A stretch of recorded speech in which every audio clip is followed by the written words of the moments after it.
good time, not a long time. But yeah, I really enjoyed my time here at Fort Hays, especially being the president of the Black Student Union. Maybe small in numbers, we definitely have done. It's called Who's With Me.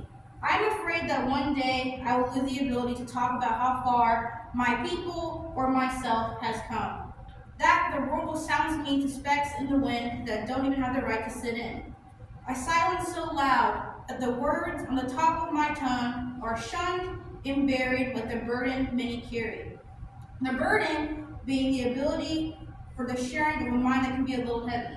For an African American woman competing with so many in a race very unsteady, that even the turning of my brain seemed to be fading.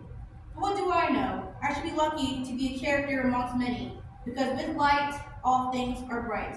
Even the right in fight to a fair fight. The fight being my dream, to one day be seen as an equal amongst my peers and acknowledged just as we do for our fallen.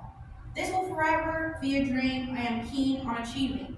But as you sit in the audience, I have one last thing to say, that being, who's with me? So racism. A small but mighty word. A word that was bestowed into my vocabulary from a young age. An age where the only thought that should have ran through my mind was being a child. But in a society as ours now, I'm glad the word was. The word was taught to me out of fear that one day I would face the definition of it, which I have time and time again. Creating a fear of my life for my parents and a burning flame to make a name for myself and put my name on the map. The situation being my first taste of the word when I was merely 8 years old. Standing against the white wall of my class smiling, up until a boy came up and called me a brownie. To me, the song this may be me being weak, but to me was everything I was told to fear. That someone I considered to be a friend and peer to belittle me for something I can't change, that being the color of my skin. The skin that God assigned me to love and take care of. But in that moment, the only thing I wanted to do was hide it and be something I couldn't be if I tried. Because you can tan, and you can add or remove things from your body, but you will still always be who you were from the start. And that for me was an African American woman named Starlet Angel Elise Parham. And I love who I am and all the challenges that come with it. But with that, I still fight the outer and inner battle. The battle to fight racism and change the way things are done. Because I don't want to bring another life into this world and fear that letting them out of my embrace may be the biggest mistake that I make. And with that, thank you and join me in watching racism fall. So this is Remember Me by Alice Walker. I am the girl with the dark skin, whose shoes are thin. I am the girl with the rotted teeth. I am the girl with the wounded eye and the melted ear. I am the girl holding their babies, cooking their meals, sweeping their yards, washing their clothes, dark and rotting, and wounded. I would give to the human race only hope. I am the woman with the blessed dark skin. I am the woman with teeth repaired. I am the woman with the healing eye. The ear that hears. I am the woman, dark, repaired, healed, listening to you. I would give to the human race only hope. I am the woman offering two flowers whose roots are twins, justice and hope, hope and justice. Let us begin. I am an invisible man. No, I am not a spook like those who haunted Edgar Allan Poe, nor am I one of your Hollywood movie ectoplasms. I am a man of substance, of flesh and bone, fiber and liquids, and I might even be said to possess a mind. I am invisible, understand, simply because people refuse to see me. Like the bodiless heads you see sometimes in circus sideshows, it is as though I have been surrounded by mirrors of hard, distorting glass. When they approach me, they see only my surroundings, themselves, or figments of their imagination. Indeed, everything and anything except me. Nor is my invisibility exactly a matter of biochemical accident to my epidermis. That invisibility to which I refer occurs because of a peculiar disposition of the eyes of those with whom I come in contact. A matter of construction of their inner eyes, those eyes with which they look through their physical eyes upon reality. I am not complaining, nor am I protesting either. It is sometimes advantageous to be unseen, although it is most often rather wearing on the nerves. Then, too, you're constantly being bumped against by those with poor vision. Or again, you often doubt if you really exist. You wonder whether you aren't simply a phantom in other people's minds, say, a figure in a nightmare, which the sleeper tries with all his strength to destroy. It's when you feel like this that, out of resentment, you begin to bump people back. And let me confess, you feel that way most of the time. You ache with the need to convince yourself that you do exist in the world, that you are a part of all the sound and anguish, and you strike out with your fists. You curse and you swear to make them recognize you, and alas, it's seldom successful. So this one is I Hear America Singing by Walt Whitman. You know this one? Was the response I tuned about this? Yeah. I didn't plan that, but you guys. Okay, so I didn't steal your. Okay, all right.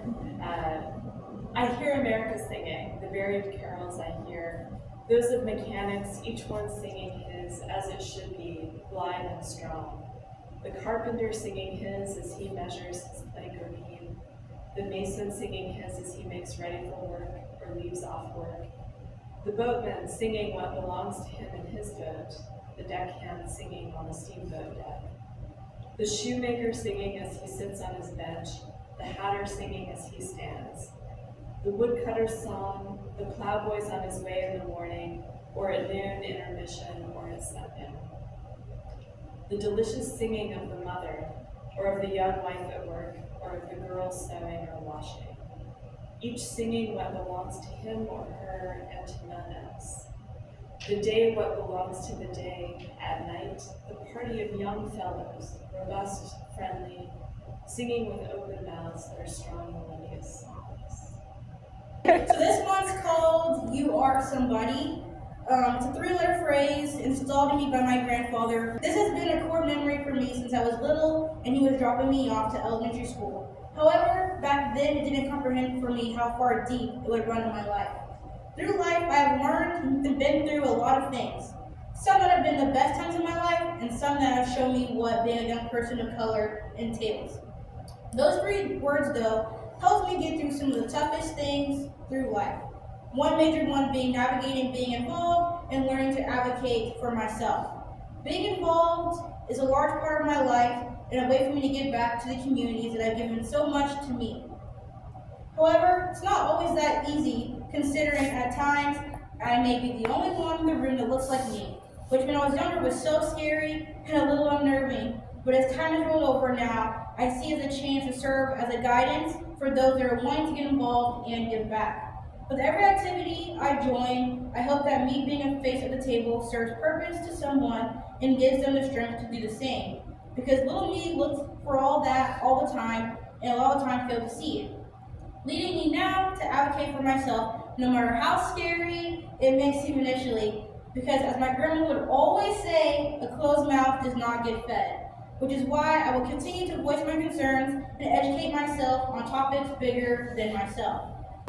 She writes, "Let America be America again," has been ringing in my ears for months now. It snaked its way into the back of my mind when the Trump campaign rolled out its red-hatted slogan, "Make America Great Again." The first time I heard those words, I knew exactly what they meant and that they weren't meant for me.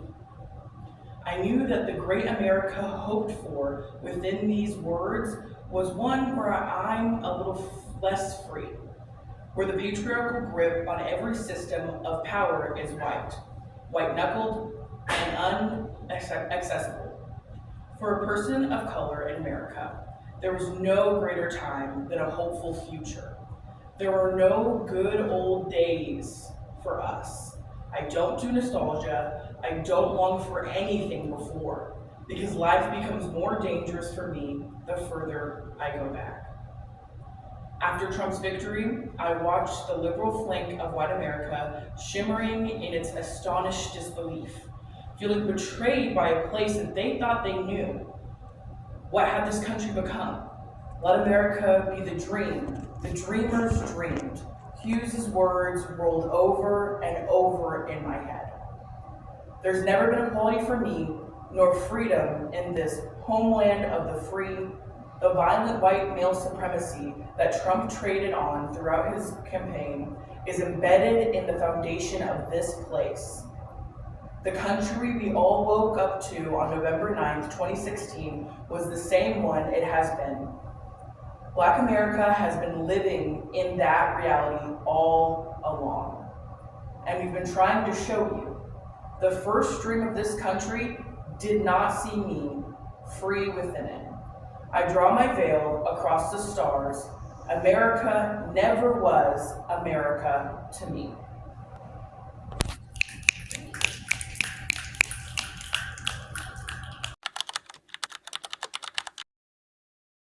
The importance of humanities in distressing times. It was March the 7th, 1965. It was a Sunday, the day historians etch in our memories as Bloody. I wonder what ideas coursed through the mind of civil rights activist John Lewis as he lay barely conscious from the savage, merciless beating inflicted by a billy club wielding white highway patrolman. This representative of law and order obviously did not share Lewis's political goals. This patrolman undoubtedly felt he was justified, that he was being obedient in following commands to maintain the racial and social status quo. But on this bloody Sunday at the Edmund Pettus Bridge in Selma, Alabama, Lewis and the other 600 protesters were on a mission. Guided by the principles of nonviolent direct action, these courageous activists were determined to sacrifice their black bodies to claim their right to vote. Even if it meant dying for a cause, they were determined to create what Lewis later called good trouble, necessary trouble.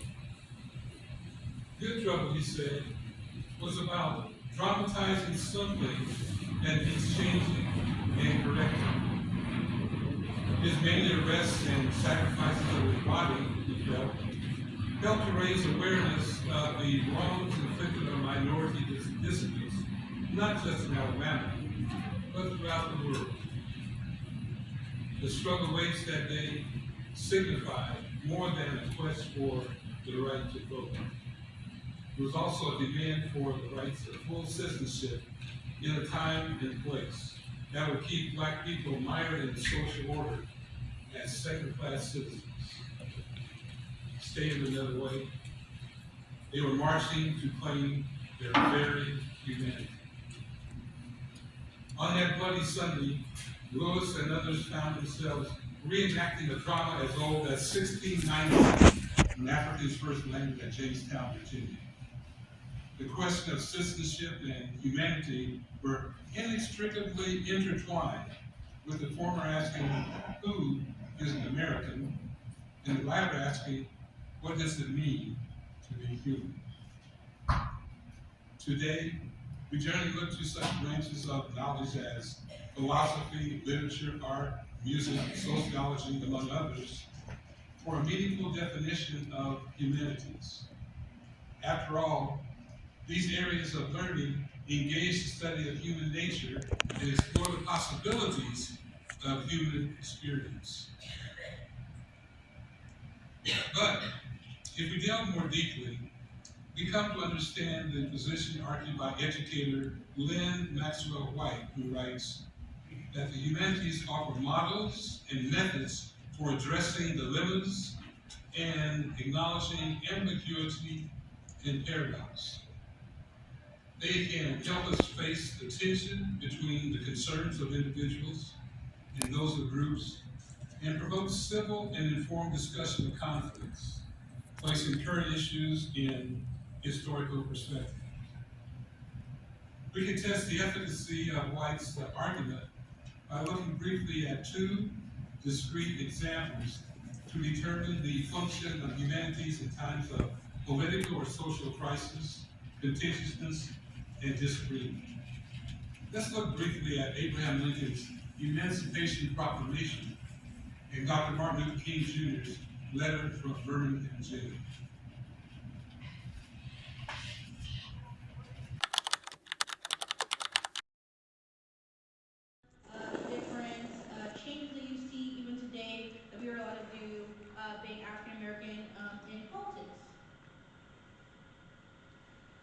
one is a pretty known name, I would assume, Thurgood Marshall.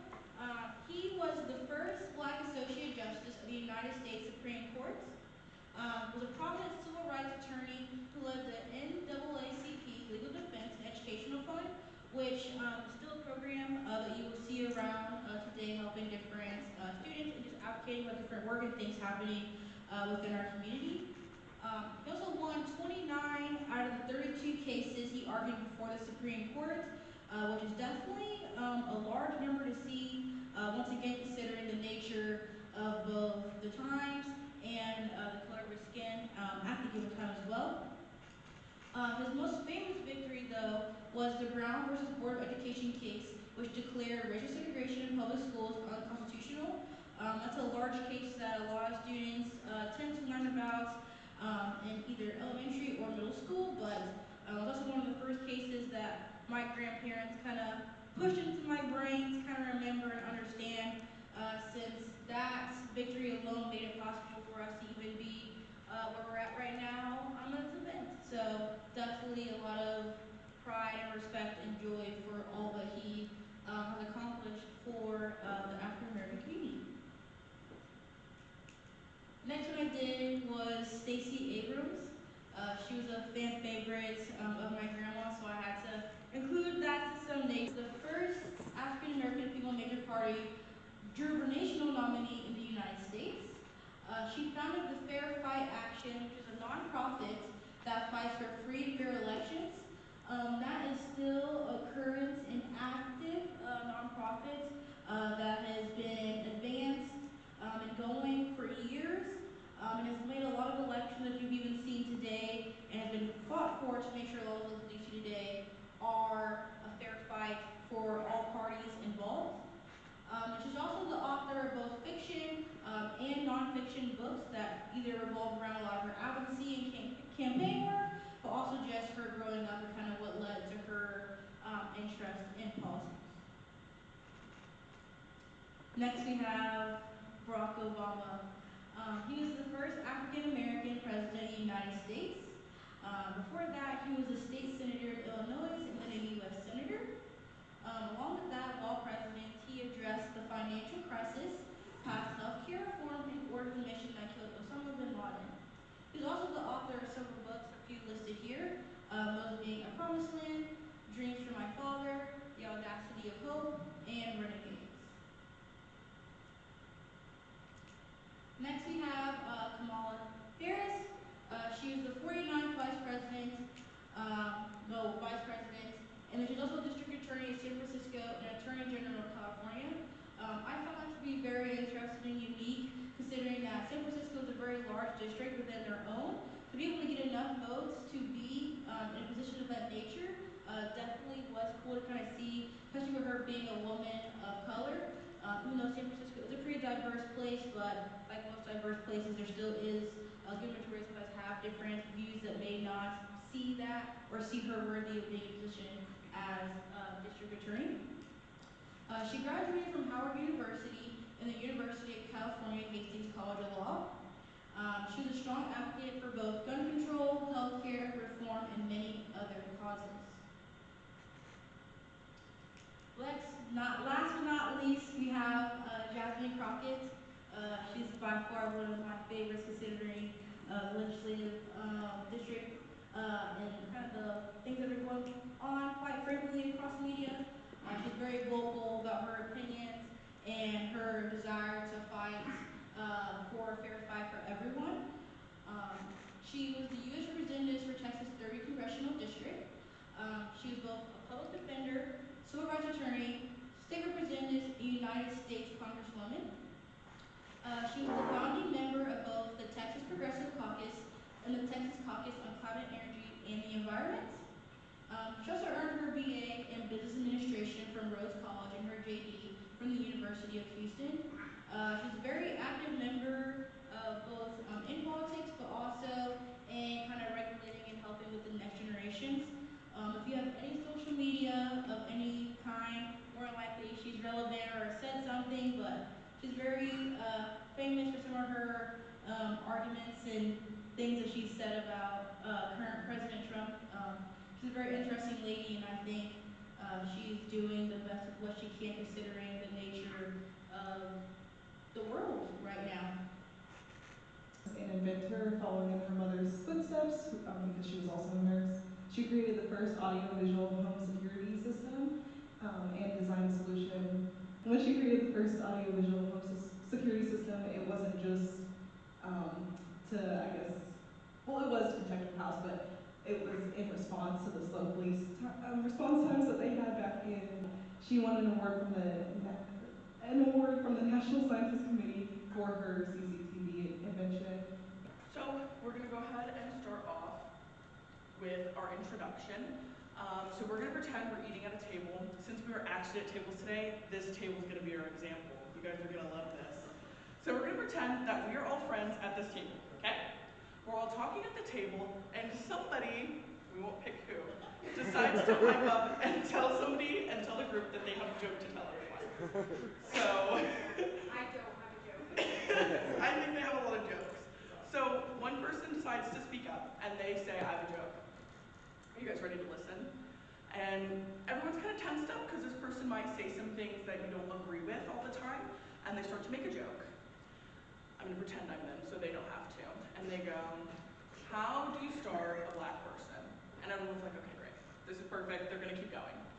They say, you hide their EBT card under their shoes, under their work shoes and their work clothes. They're never going to find it. Now, what do you do in this situation? You sit there and you look like Wyatt over here, and you look flabbergasted? I can tell you right now that is not the correct answer because silence is compliance. Being silent to things like this is not the way to keep moving, and it's definitely not the way to get us to where we need to go. When people start with a little bit of extremism, it builds. Their threshold will keep going, and it can get further down into something I like to call the foot in the door phenomenon. If you've ever taken a psychology class, you've probably heard this. The foot in the door phenomenon is normally what you see with like salespeople, where they'll get to your door and ask you a small request to get their foot in the door, so that you're more likely to hear their bigger request, their sales pitch, and possibly buy something. But when people get away with small amounts of racism, just a joke, it's just a word in a song, it's just this, they can have the door wide open for further extremist thoughts, for people to agree with them and lead them down a darker path. So, that was our point one, our introduction. So, we're sitting here and we're quiet and we're still and we're silent and we're scared. I want you guys to know that just because you are silent and it is compliance, you're not the worst person in the world. The world's not going to end because you did that, and you're not horrible. Because our brains are wired this way. Our brains are wired to be quiet in uncomfortable situations. Our brains are wired to be quiet so that we don't disrupt the social harmony. No one wants to be that person in the room. No one wants to be liberal. No one wants to make everyone go like, okay, they're talking again. But like, why are we wired to stay silent?